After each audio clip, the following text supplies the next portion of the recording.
BRS working president Kalvakuntla Taraka Ramarao Hyderabad బోరబండలోని తన అభిమాని ఇంటికి వెళ్లారు. అభిమాని ఇబ్రహీం ఖాన్ వినతి మేరకు కేటీఆర్ ఆయన ఆతిథ్యాన్ని స్వీకరించారు. ట్విట్టర్ వేదికగా తన ఇంటికి వచ్చి ఆతిథ్యం స్వీకరించాలని కేటీఆర్ను ఇబ్రహీం ఖాన్ రిక్వెస్ట్ చేశారు. బోరబండలో గాజుల దుకాణం నడిపే ఇబ్రహీం ఖాన్ తన ఇంటికి విచ్చేయాలని కేటీఆర్కి తన ట్వీట్లో విజ్ఞప్తి చేశారు. ఈ ట్వీట్ చూసిన కేటీఆర్ త్వరలోనూ ఇంటికి వస్తారని మాటిచ్చారు. ఈ మేరకు జూబ్లీహిల్స్ ఎమ్మెల్యే మాగంటి గోపీనాథ్తో కలిసి ఇబ్రహీం ఖాన్ ఇంటికి వెళ్లిన కేటీఆర్కు ఆయన కుటుంబం నూతన సంవత్సర శుభాకాంక్షలు తెలిపింది.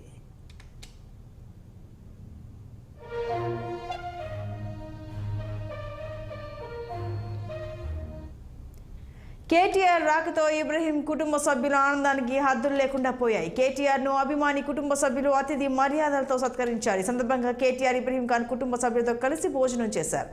ఇబ్రహీం ఖాన్ పిల్లలకు ఉన్న మూగా చెవుడు కోసం అవసరమైన చికిత్స అందించేందుకు కేటీఆర్ ముందుకు వచ్చారు. ఇచ్చిన హామీని నిలబెట్టుకున్నందుకు కేటీఆర్కి రుణపడి ఉంటామని ఇబ్రహీం కుటుంబ సభ్యులు కృతజ్ఞతలు తెలిపారు.